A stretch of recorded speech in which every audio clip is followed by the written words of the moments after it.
सभी को जय हिंद दोस्तों, आप सभी का हार्दिक स्वागत है हिंद रिएक्शन टीवी पर। आशा करता हूं कि आप सभी लोग बहुत अच्छे होंगे। तो आज हम आपके लिए एक लेटेस्ट, एक इंटरेस्टिंग और एक बहुत ही मजेदार पब्लिक रिएक्शन लेकर आए, जिसमें आप देखेंगे कि पाकिस्तान के मंत्री ने पार्लियामेंट में खड़े होकर ये बोला है कि उन्होंने न्यूज चैनल जब ऑन की तो एक तरफ ये खबर आ रही थी कि भारत चांद पे पहुंच गया और पाकिस्तानी बच्चे नाली और गटर में गिर रहे हैं। तो इसी पे आप देखेंगे पाकिस्तानी अवाम का बड़ा ही मजेदार रिएक्शन। तो ये वीडियो काफी इंटरेस्टिंग और एंटरटेनिंग होगी, इसे अंत तक देखें और चैनल पे नए हैं तो चैनल को सब्सक्राइब कर दें ताकि हम आपके लिए लेटेस्ट और मजेदार पब्लिक रिएक्शंस लाते रहें। तो चलिए पहले ये वीडियो देखते हैं और अंत में इसके बारे में बात करेंगे।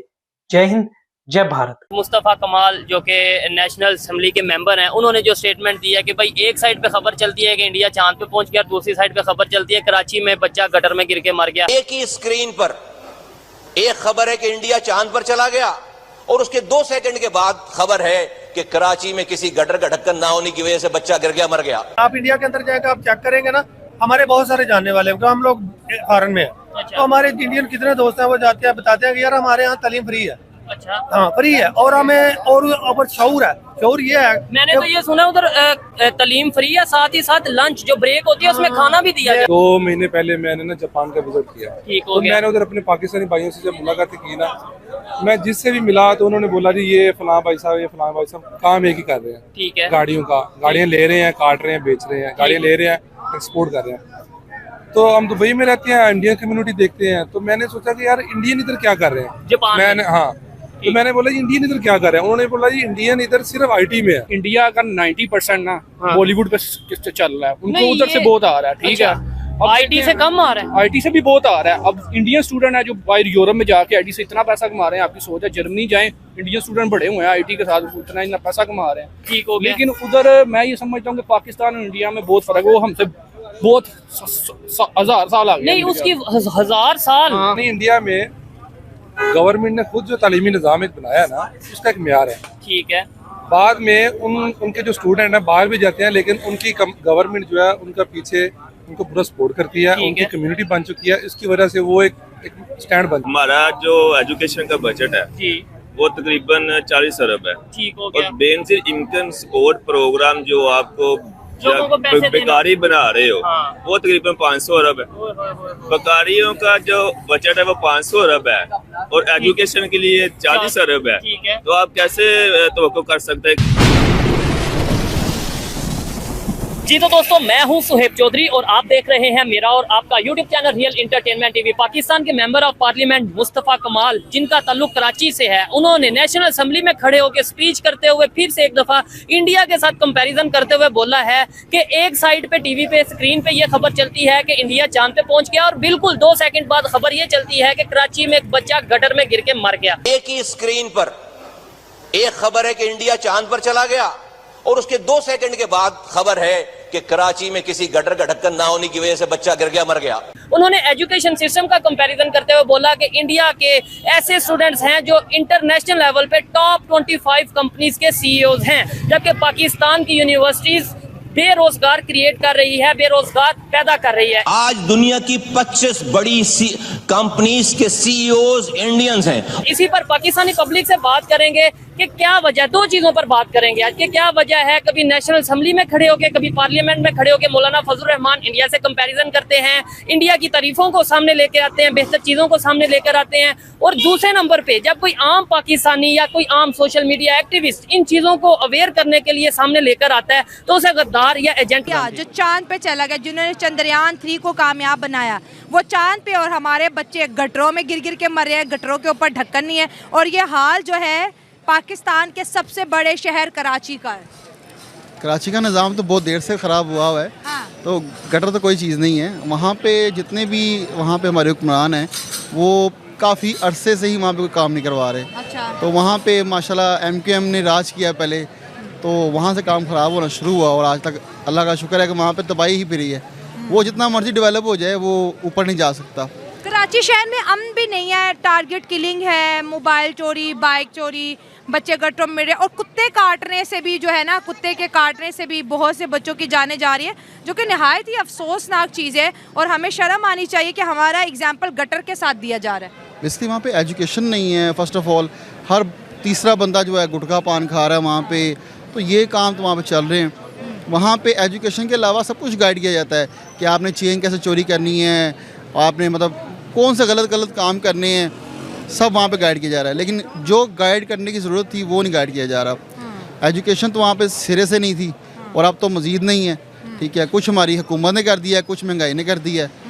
लोग जहाँ पे पढ़ाने के लिए बच्चों को भेजते थे और वहाँ पे भी लोग नहीं भेज रहे, कहते चलो ठीक है आप चोरी करके आओ, तो आपको पैसे आ जाएंगे।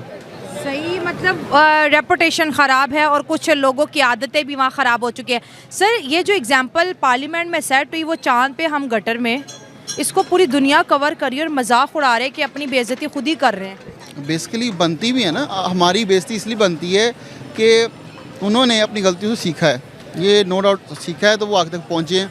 आज कोई भी चीज़ उठा के देख लें उनकी सारी ऊपर है, कोई भी चीज़ ऐसी नहीं है। आप 3 लाख वहाँ पे आल्टो ले लेते हैं, 4 लाख वहाँ पे आप जो है अच्छी से अच्छी गाड़ी मिल जाती है आपको, वहाँ पे 36 लाख की फॉर्च्यूनर आती है। अब यहाँ पे 2.5 करोड़ रुपए की फॉर्च्यूनर है, आप कैसे अफोर्ड कर सकते हैं? इंडिया ने हर फील्ड के अंदर सर काम किया और हम 77 सालों से सो रहे हैं जी। या बच्चे पैदा करने में मसरूफ है, क्योंकि आबादी बड़ी खतरनाक हद तक बढ़ रही है पाकिस्तान की। वो तो बढ़ेगी ना, बता तो रहा हूँ कि यहाँ पे एजुकेशन नहीं है। एजुकेशन होती तो वो कुछ उसके बारे में प्लानिंग करते कि यार नहीं 2 बच्चे पैदा करने हैं, एक करना है, नहीं अफोर्ड कर सकेंगे कि नहीं कर सकेंगे। ओबियसली आपने एक साथ एक पूरी फैमिली को रन करना होता है। अब अगर आप पूरी फैमिली को रन कर रहे हैं तो उसका मतलब है कि आपके ऊपर जिम्मेदारी है। अब आपने 5 बच्चे पैदा कर लिए हैं, 8 बच्चे पैदा कर लिए हैं, खिलाने को आपको पैसे नहीं है, तो फिर क्या करेंगे आप? सही बात है, सोच की बात होती है। सर, इंडिया के लिए कितना प्राउड मोमेंट है कि एक ऐसा हरीफ मुल्क जो इंडिया को अपना दुश्मन जानता है और अपने ही पार्लियामेंट के अंदर अपने ही वजीरों मशीरों के बीच वो इंडिया की तारीफ करे, उनके लिए कितना बड़ा प्राउड मोमेंट है। बनती है उनकी तारीफ सबसे ज़्यादा इसलिए बनती है कि वहाँ की पॉलिसी बहुत अच्छी चल रही है। अच्छा, कोई भी चीज़ उठा के देख लें, उन्होंने, हम लोग उनको मजाक उड़ाते थे कि वॉशरूम नहीं है वहाँ पे, हम कहते थे हाँ इंडिया में लैट्रीन्स नहीं है। हाँ, तो वॉशरूम के अलावा आप देखें कि वहाँ पे और किस चीज़ में तरक्की हुई है। सर, अब तो इंडिया में लैट्रीन्स है, हमारा देखे तो हमारे मुल्क में मसला है लैट्रीन्स वाला। मसला तो होगा ना, हमारे मसले जो हैं वो बढ़ते जा रहे हैं, हमारे मसले मज़ीद बढ़ते जाएंगे क्योंकि हमारे पास किसी चीज़ का हल नहीं ना है। हाँ। अब हमने अपने जितने भी अच्छे हुक्मरान थे या तो उनको मार दिया या हमें जेलों में डाल दिया। हाँ। और जो पॉलिसीज़ वो आगे हमारे ये पॉलिटिशियन लेके आ रहे हैं वो ऐसी हैं कि आगे फर्दर जो है फ्यूचर हमारा बहुत ख़तरनाक है। वो कह रहे हैं हमारे मुल्क में इलेक्शन जब 4 जून को रिजल्ट आ जाएगा हम दुनिया की तीसरी बड़ी इकोनॉमी बन जाएंगे। उनके पास प्लान है और हमारे यहाँ हुकूमतें बदल रही है, आवाम का बेड़ा गरक हो रहा है, गरक ही हो रहा है। आपको पता है कि इंडिया में इस वक्त 39 वज़ीर हैं। हाँ। 21 सूबों के 39 हैं, हमारे 96 वज़ीर हैं और 4 सूबों के जी, और मुशीर अलग के। तो फिर कैसे वो सर्वाइव कर सकते हैं? हम नहीं सर्वाइव कर सकते। और एक जो आपका वज़ीर है वो 1 अरब 27 करोड़ का पड़ता है ऑलमोस्ट, तो उनके मुशीर जो है वो कितने में पड़ेंगे? और आप 96 आपके वज़ीर, ब्यूरोक्रेसी का चार डालना है कि शहरों में गटरों पे ढक्कन नहीं है, बच्चे बेचारे मर रहे हैं, बच्चों को कुत्ते काट रहे हैं, उनको वैक्सीन लगाने के लिए नहीं है। ये हो क्या रहा है? वैक्सीन तो नाम की है ना, बस उनके पास हो तो वो लगाएंगे ना। मतलब आपको दिखा दिया पोलियो के, बस तो 2-3 टैग लगा दिए, फ़ोटो खींच दी, फ़ोटो सेशन ले लिया कि यहाँ पे पोलियो वाले बंदे आ रहे हैं।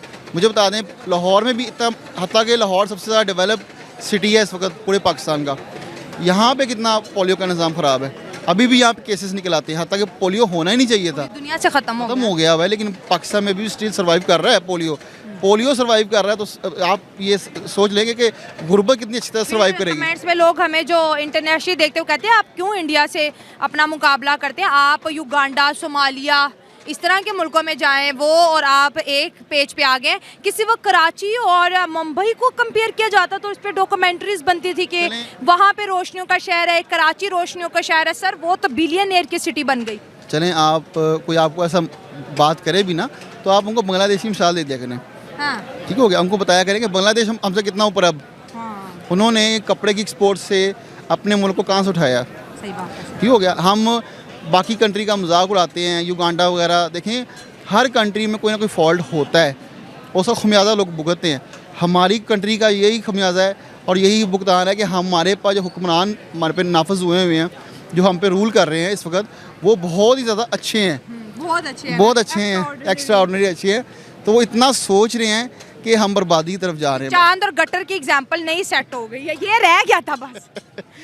देखें हम चांद पे जा सकते हैं ना, सो के जा सकते हैं हम, सो के चांद पे जा हाँ, सकते सो के आप चांद पे जा सकते हैं। खुली आंखों वैसे से नहीं, आपका जो स्पार्को है बेसिकली, जो चांद का जो है इस वक्त जो हमारा सर नासा है, लाइक नासा है, हमारे पास स्पार्को है। और स्पार्को मुझे अभी भी याद है कि एक टूथपेस्ट आती थी पहले, उसकी मुशाबा भी रखा गया है और उसमें कोई काम नहीं है, दान चमकाने का काम करता है स्पार्को, और कुछ काम नहीं है उसका। स्पार्को। और लाहौर में बड़े बड़े बोर्ड है, स्पार्को पेंट, काला पेंट घोड़े को किया होता है। ये हमारे ये इदारे की पब्लिसिटी हो रही है। शुक्र मनाए उन्होंने ये नहीं कह दिया कि स्पार्को हमारा चांद से भी आगे चला गया है। अभी तक वो चांद तक ही लेके गए हैं, कहते हैं चांद में पहुंच गया है। देखिए हमने खुद तो नहीं ना भेजा उसको, खुद उसको इम्प्लीमेंट नहीं किया, खुद को उसको खान तक नहीं पहुँचाया, ना हमारे मुल्क से चला, ना हमारे सियासतदान, हमारा डिप्लॉयड ही नहीं है, हमारा उसके साथ कोई लिंक। वज़ीर आज़म तालियां बजा रहे थे स्क्रीन पे देख के, तो शुक्र मनाया तालियां बजा रहे थे, और ये नहीं कह रहे थे कि ये लान तो पै गई साइड पे। देखिए लानत ही है ना एक तरह से, हमने उसको किसी तरह से भी सपोर्ट नहीं की। हाँ ये कुछ हमारे अच्छे बंदे हैं जो उसको वहाँ तक पहुँचा के ले गए हैं, अदरवाइज़ उसमें हमारी कोई कंट्रीब्यूशन नहीं है।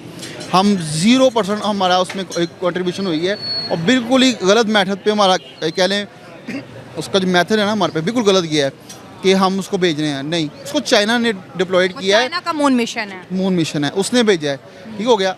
उसकी इसमें बहुत बड़ी कामयाबी है, और वही उसमें बेस्ट काम कर रहा है। चाइना ने तो ये काम ख़त्म कर दिया हुआ है। अब ये उसने हमारे लिए एक तरह दोस्ती के नाते किया काम, वरना अदरवाइज़ मेरा नहीं ख्याल है कि ये कोई मार के वाले काम लोग ये भी कह रहे हैं कि अगर सक्सेसफुल हो गया तो मून मिशन चाइना को, अगर फेल हो गया तो पाकिस्तान क्या करेगा। वो मिशन सिर्फ तस्वीरें लेके आएगा, हाँ बस। तो और किसके अलावा क्या करेगा मुझे बताइए ना। कोई मार का खेस काम तो नहीं करेगा। उसमें सिर्फ कैमरा लगा हुआ है, एंटीना लगा हुआ है, उस मशीन में कुछ भी नहीं लगा हुआ। अब माशाल्लाह हमारे गटर की बात जो हो रही थी कराची में, यहाँ पे हमारे गटरों का हाल इतना बुरा है, कराची में तो उससे ज़्यादा बुरा होगा। यकीन जाने मैं जब कराची में लास्ट टाइम गया था तो मैं आज से ऑलमोस्ट 15 साल पहले गया हूँ, और वहाँ के तब हालात इतने बुरे थे, आज तो वर्ष से वर्ष तरह हो गया उससे। मतलब आप सोच नहीं सकते हैं। सर इंडिया अपने मुल्क को निखार है, सवार है, और हमें जिस हालत में मुल्क दिया हुआ था हमने उससे भी ज़्यादा बिगाड़ के रख दिया। कितनी शर्म वाली बात है। वैसे देखें पॉलिसीज़ ख़राब है ना, कोई एक पॉलिसी आप बता दें जो सही रही हो, कोई एक पॉलिसी नहीं है। एक पॉलिसी अगर सही हो जाती ना तो पाकिस्तान अब कहाँ से कहाँ चला जाता। अब आज मैं आपको एक छोटी सी मिसाल देता हूँ, यहाँ कोई दरख्त लगा दे XYZ जो है पॉलिटिक, अगली पॉलिटिक पार्टी उसको कभी भी पानी भी नहीं देगी, वो दरख्त काट देगी, तो मुल्क से मोहब्बत तो ना हुई ना। फिर वो कहते हैं कि ये गलत जगह लगा हुआ है, इसको उतार दो यहाँ से, ये यहाँ पर नहीं लगा होना चाहिए था, ये फलानी जगह पर लगा होना चाहिए था। तो ये दोस्तों आशा करता हूँ कि वीडियो को आपने अंत तक देखा होगा और ये पब्लिक रिएक्शन आपको काफी पसंद आया होगा, और ये वीडियो आपको काफी एंटरटेनिंग और मजेदार लगी होगी, जहाँ पे आपने देखा शोएब चौधरी और शैला खान ने जब सवाल पूछे तो पाकिस्तानी जनता ने खुद अपने ही मुल्क पाकिस्तान को नंगा कर दिया। जहाँ पे भारत एक तरफ तेजी से तरक्की कर रहा है, भारत चांद तक पहुंच गया, वहीं पाकिस्तान के बच्चे आज भी गटर और नालियों में गिर रहे हैं। वेल ये तो किसी के साथ भी हो सकता है, पर हम जानते हैं कि पाकिस्तान के जो हालात है वो बद से बदतर हैं। जहाँ पे भारत के स्टूडेंट्स पूरी दुनिया में नाम कर रहे हैं, बड़ी बड़ी कंपनीज में CEO बन रहे हैं, वहीं पाकिस्तानी जो है वो आज भी जिहाद के पीछे लगे हैं और 2 वक्त की रोटी के लिए वो तरस रहे हैं। तो आशा करता हूँ वीडियो आपको काफी पसंद आएगी। वीडियो अगर आपको अच्छी लगी है तो इसे लाइक और शेयर जरूर कर दें, और अपने विचार हमें कमेंट सेक्शन में लिखकर जरूर बताएं। और एक बार फिर चैनल पे नहीं है तो चैनल को सब्सक्राइब कर दें, ताकि हम आपके लेटेस्ट इंटरेस्टिंग और मजेदार पब्लिक रिएक्शंस लाते रहें। तो चलिए फिर मिलेंगे ऐसी किसी जबरदस्त वीडियो में, तब तक अपना ध्यान रखिए। जय हिंद, जय भारत।